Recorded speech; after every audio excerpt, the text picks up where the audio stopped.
We're going to talk next about porn and sexting. And I really believe that without theology of the body, we're not going to understand this at all. If we don't know who we are as human beings, body and soul, that God loves us, that this isn't all there is here on earth, that the body's not an idol, it's an icon revealing God, then we're going to be searching online for something else. We're going to be searching online for identities, different identities, pleasure, etc. And we're not going to really care about how we use media. Right? So a lot of times, because we're media nuns, we get called on to give media talks. Like, can you come in and tell our young people how to use media well? Or about media use, or whatever. Actually, that's kind of what we're talking about tonight with Digital Catholic talk at 7 p.m. in the church. Anybody planning to come to that?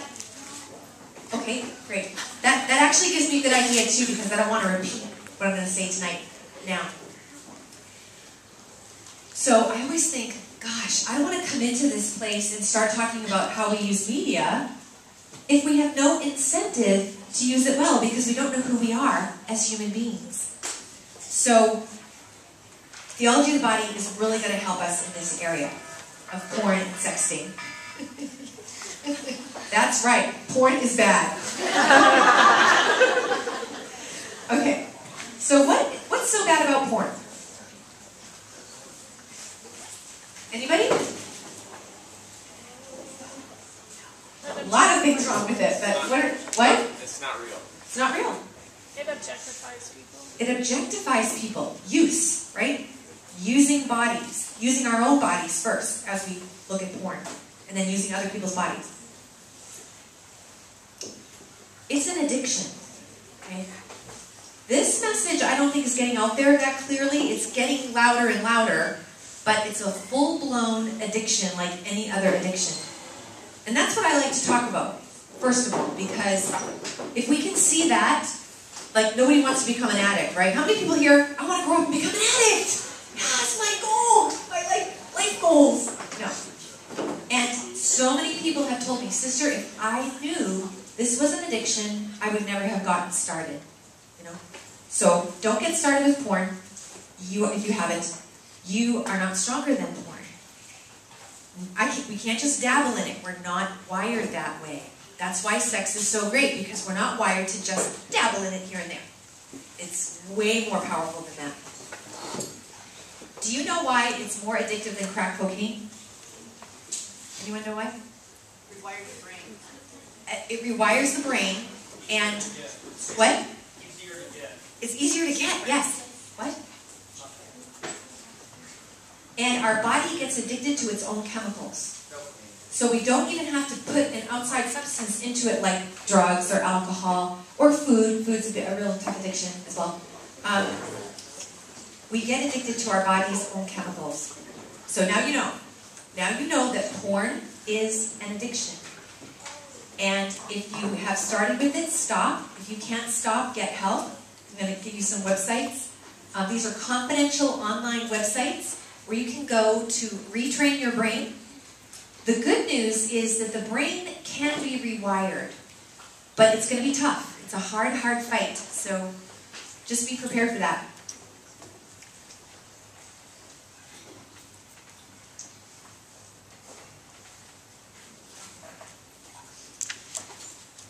So porn doesn't play fair. It's everywhere.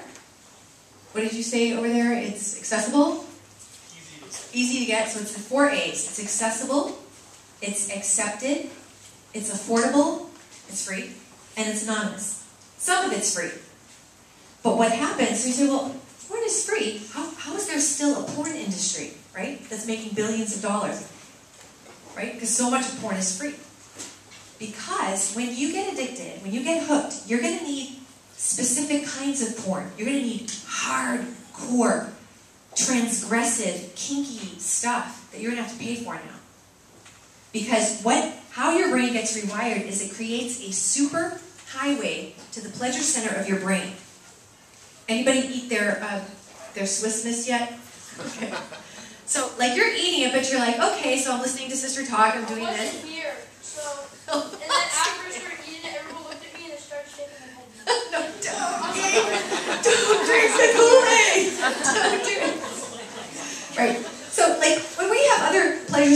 joy. You know, we're a little bit distracted. There's other things going on in our mind. We're preoccupied. There's a lot of things going on a lot of different levels. But with porn, we're just fixated. And it's our eyes looking at it, and we're rewiring the brain. That's how powerful it is.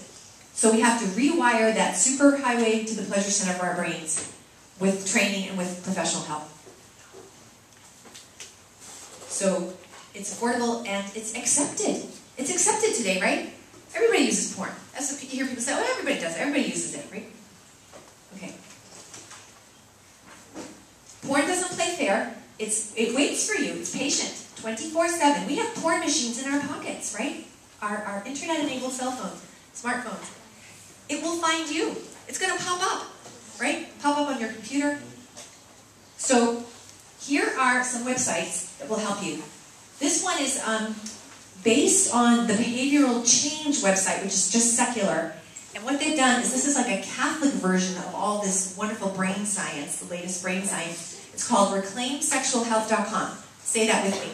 ReclaimSexualHealth.com. See, if you memorize these websites, you can help people. Just, oh, have you tried ReclaimSexualHealth.com? People come back to me and they say, sister, it's helping. Thank you so much. This is paid for by the Diocese of Green Bay, Wisconsin. God bless Bishop Ricken. He said about 10 years ago, he said, we have a porn problem. It's everywhere. Like tons of people are getting addicted. We have to help them. So he sponsors this whole thing. You have access to online counselors who will help you confidentially. You know, they don't look at your IP address of your computer. They don't know who you are, but they help you. And the cool hipster website is pornkillslove.com. Okay, so this is where you can get like really cool t-shirts. And like, it's all like young people. And they have a program called Fortify, and it's free for those under 18. So, if porn is everywhere, I think that porn prevention and recovery resources should be everywhere. Amen? Amen. We should, you know, the devil exposed is half defeated. So we have to get over the shame. Shame doesn't help. Get over the shame to heal the pain. Okay? So we've got to like just be brave enough to go, you know what, I have a problem. And seek help. 70% of divorce proceedings now include mention of internet porn addiction. Okay. It's not the sole reason, but it's a big reason for divorce today. At the Extraordinary Synod on the Family, remember they had the 2 synods on the family? They talked about digital infidelity. Porn is infidelity. It's an affair. It's a fake affair, but it's a real affair because there's a real person involved, right? It destroys the best gift that God gave us. Each other. Male and female. There's no we in porn. There's just me. Me and the computer. And for men, it actually emasculates men. And this is what they're starting to realize. Oh my gosh, it's on all the like talk shows now. It emasculates men. So, and they're going like, this is because of porn? And they're like, yep, that's what the brain science is saying. So and it's... Can you define emasculate? Okay, so ED. Erectile dysfunction. When men use porn, a lot of porn, they become like impotent. So, but I don't want you to think this is just a guy's problem, all right? Because there's more and more and more women getting addicted to porn as well. Now, guys are wired more visually than women, right? See, when I was a radical feminist, I didn't believe any of this stuff. I didn't believe in differences. If we all have eyes, they all work the same, right? No, they do not. And women have to just accept that. You have to believe it. Just read the science. Don't take my word for it. Okay? But that doesn't mean that women can't get stimulated visually as well. It's just like, for guys, it's just like a trigger, right? So girls, if you don't believe this, women, just ask any guy. Like how they're affected by images of half-naked women or naked women. Right? Yes? I'm a pediatrician, and the hormone that they release actually, especially the first time they encounter porn for guys, it presses it into their long-term memory forever. Right. So, and every guy, when you talk to them, they can always, they can always say, oh yeah, I remember the very first time. Yes, they can tell you how old they were, where they were. But again, God is bigger than our addictions. Amen? Amen. We can be victorious even over our addictions. But it's very serious stuff, and psychologists are now calling it trauma. So the first time a guy or girl encounters porn, this is childhood trauma. This is a trauma that they're going to have to deal with at some point in their lives, right? So this is a really tough fight, isn't it? Because, again, it's everywhere. We have wireless access in this room, right here, right? It's everywhere. So we need to know theology of the body, live it, love it, teach it to our kids. Christopher West is actually, he's actually creating a book for kids on theology of the body, and it's going to feature fine art nudes, like from the Sistine Chapel, right? Which John Paul II called a sanctuary of the theology of the body. He had them take the loincloths off when they redid the Sistine Chapel. A kind of prudish pope actually had them draw loincloths on top of Michelangelo's masterpiece because they were skittish about the naked human body being presented well. That's not porn. The Sistine Chapel is not porn. It's the naked human body. I do a whole workshop on that from John Paul II's Theology of the Body, where he gives us guidance about images of the body. What is porn and what is not? Because we wouldn't call fine art nudes porn, right? Most of them. But porn is porn is porn. Porn is created to do only one thing, to scintillate. Okay, so, but the more information we have, the smarter we are. The more power we do have, the more we learn about how this all works.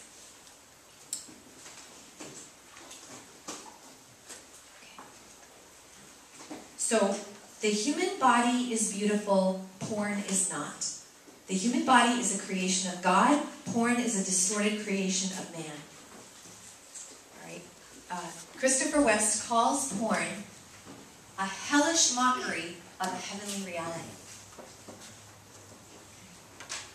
So, a really good way to learn about porn, think about porn, is to talk about it in the context of sexting. Now, why? Well, we're going to see. So, how many people here, how many of minors, that means you're under 18, how many of you do not know that sexting is illegal for you? Just raise your hand. Sexting is illegal if you're under 18, for you to have any part in it. You all knew that? Okay, good. So this is how illegal it is. And this is teaching us something about porn in general. It's not ordinary porn. It's child porn. It's kiddie porn, because you're under 18. Number 2, if you sex, you have just become a pornographer. Right? Number 3, you're in possession, because it's on your phone or your computer. Number 4, as soon as you send it to someone, you're a porn distributor. These are all separate offenses to all these different classifications. Now, the laws are different state to state, but most of them have most of these. Number 5, your friend is now in possession thanks to you, the person you just sent it to. Do they live over state lines, or did they travel over state lines with that? Because they're going to subpoena all the phones, they're going to know. It's now a federal offense if you sent it from state to state. If an adult catches you, like a responsible adult, like you left your phone somewhere, or they look over your shoulder like a teacher or a coach, they are bound to report you. Okay? Or they get in trouble for not reporting you. You will go to court. You might wind up in juvie or doing some kind of detention or something because they want to make an example of you. Right? And your name might go on a sex offender list. You know, like those creepy people that move into your neighborhood and you look them up and you're like, oh, that's going to be you. Okay? Like, we don't want this, right? We don't want this. This is how serious this stuff is, okay? So, why is the law so severe about sexting? Why is it so harsh, severe? The law is supposed to be teaching us. Good laws teach us good things. God bless you. Why? Why are these so severe? Well, first of all, they're trying to protect you as young people. And these laws were never written for kids creating porn. They were created for adults creating child porn. All right? And so a lot of states are trying to have these laws changed, that if it is a minor who's doing this, the penalties won't be so severe. But other states are saying, no, we want to teach our young people that you don't mess with this stuff, so we're not going to change the laws, right?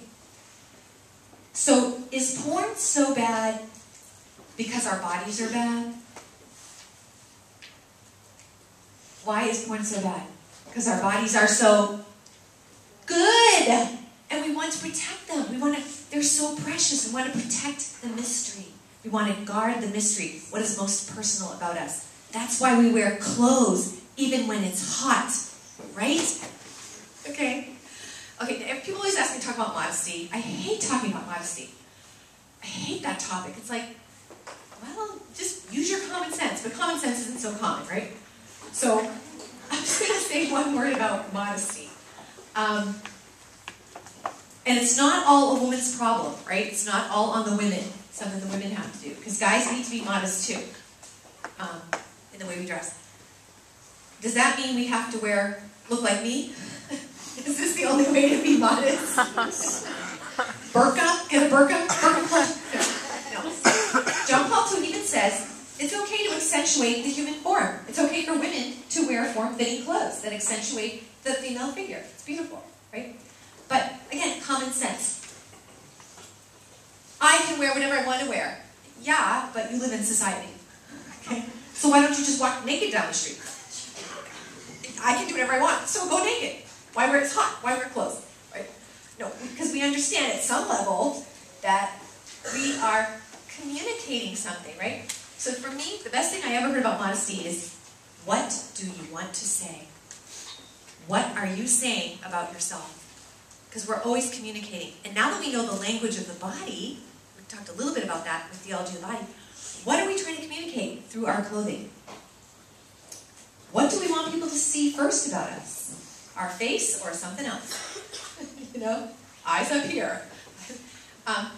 Okay, but ladies, I do think that we can help guys out.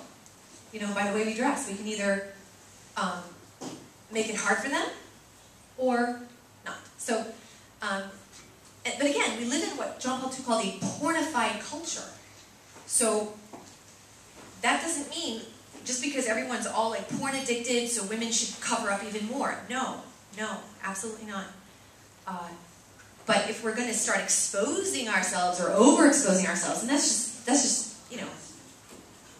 you're not. Can we help the brothers out, ladies? Just by being modest. Okay, that's all I have to say about modesty. Common sense. What are you trying to say with your clothing? What are you communicating?